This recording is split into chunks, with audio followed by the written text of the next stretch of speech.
Good morning, everybody. This morning I'm back in the Garden of Ireland, County Wicklow, and I'm right beside the house of Collie Ennis. Collie, Ireland's favourite herpetologist, and I thought he was here a minute ago, but I can't see him. But this morning he's going to tell me about frogs, because the few pools that he has around the garden now have some frog spawn in them. So we're going to show you that, and then Collie's going to do a little bit of explaining the whole process of spawning, mating and all that kind of stuff. But I'll leave it to the expert. Collie, where are you, Collie? Oh, he's coming, he's coming. I see him approaching. I didn't know where he went to that time. I think he was checking on the critters. I was, yeah. By the way, is this a new critter shed you're building behind us? Something along those lines, yeah. Now come on, tell the truth. What is it really? It's a critter shed for me and my pals to divulge in the ancient art of you mean there might be an odd Guinness or might two be a in Guinness there? or two going on. And I might even get an invite. You might get an invite if you're very lucky, yeah. We'll see how it goes. I don't know, I'll have to see how he behaves, folks, whether or not I include this bit, okay? Right, let's have a look at some frog spawn. Now, let's have a look what we got here. This is the first bit of frog spawn that Collie noticed this year. I'm going to just walk around the other side so that you can see it a little bit better, because the light's reflecting badly off it there. Let me try it from here. Ah yeah, that's much better. So Collie, how do we get to this stage that we have the frog spawn in the pond? So, at this time of year, in January and February, we get these beautiful stormy weather that you probably can hear over our voices on the recording here, but that's a real signal. It's starting going for the frogs to get amorous, to get romantic.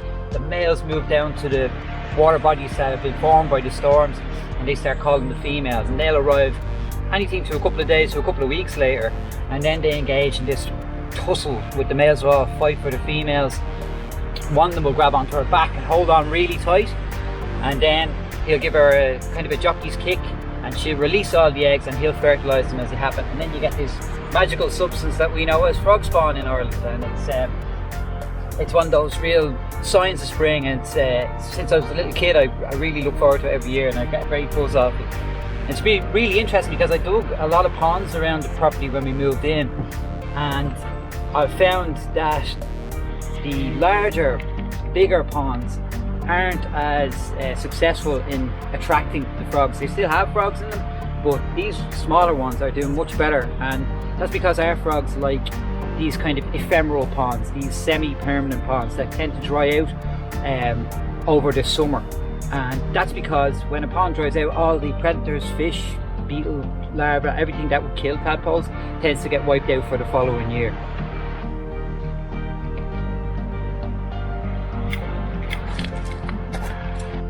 Okay, Collie, we've had a look at the frog spawn in the pond just at your house there, but tell me what happens next. Yep, so over the next couple of weeks the embryo will start to turn into from a full stop into a comma, so to speak. It looks like you see the tail developing, then it will start to push its way out. The tadpole then has feathery gills. That stage lasts for another couple of days. And it's all very temperature dependent, so in the shallower ponds that we were just talking about there, you'll see the tadpoles developing very, very quickly.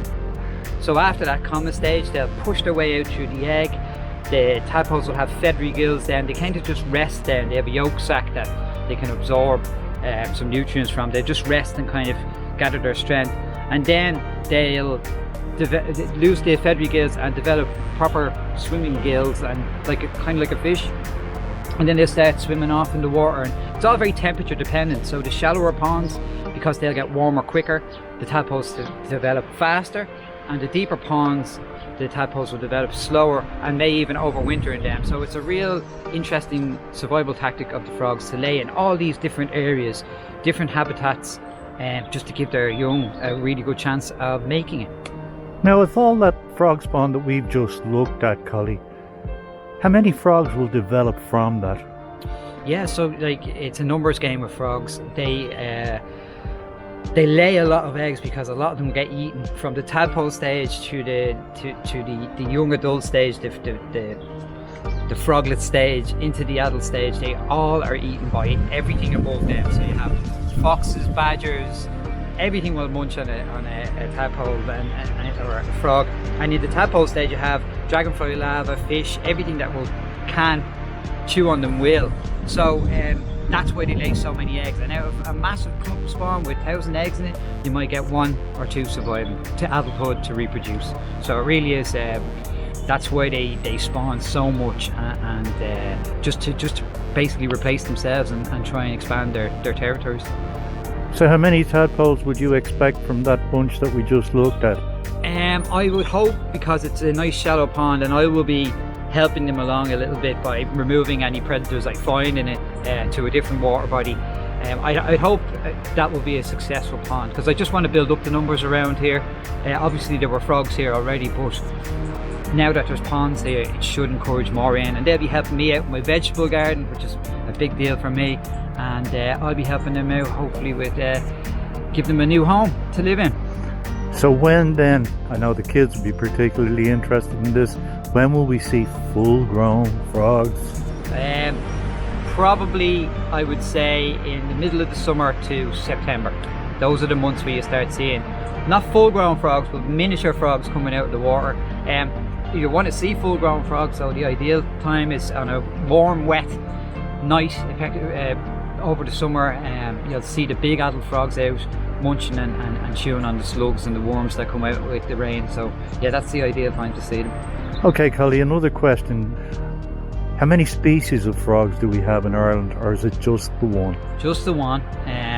We've a species of native toads called the natterjack toad, and we have an introduced toad in the Dublin Mountains called the common toad, which is a European species as well. So we're very limited in our amphibians that we have in the country. We've only 1 species of newt, and I'm waiting for them to show up as well. So hopefully they'll arrive in the next while. They tend to come in around this time as well. So if they smell some delicious frog spawn, they'll be in to have a snack on that as well. Well now, Collie, I'm going to put you on the spot. How would you fancy a trip to Kerry for you and I to have a look at the natterjack toad sites? That would be fantastic. It's a great spot down there. I've been down there fishing a couple of times, and I always love the opportunity to have a look at our little native toads. So we might do that. Maybe partake in a couple of Guinness on the way as well. Don't mention. Well, listen, Collie, thanks again for bringing me down here this morning. You know, I love the Garden of Ireland more than any other place. So it's great to be here in your home. Thanks for that, Collie. You're very welcome, Michael, anytime. Well, thanks again for watching Wildlife Wednesday, folks. I hope you enjoyed this week's episode, and if you did, I'd be grateful if you'd give it a like and subscribe to my channel. And when you do, don't forget to ring the bell so you're notified every time I upload new content. If you'd like to buy a copy of my safari book From Sunrise to Sunset, just follow the link below the video. Till next week, stay safe, stay healthy, wash your hands and wear a mask where necessary, while continuing to maintain social distancing, because we're not quite out of the woods yet. Even me. Take care, folks. Bye.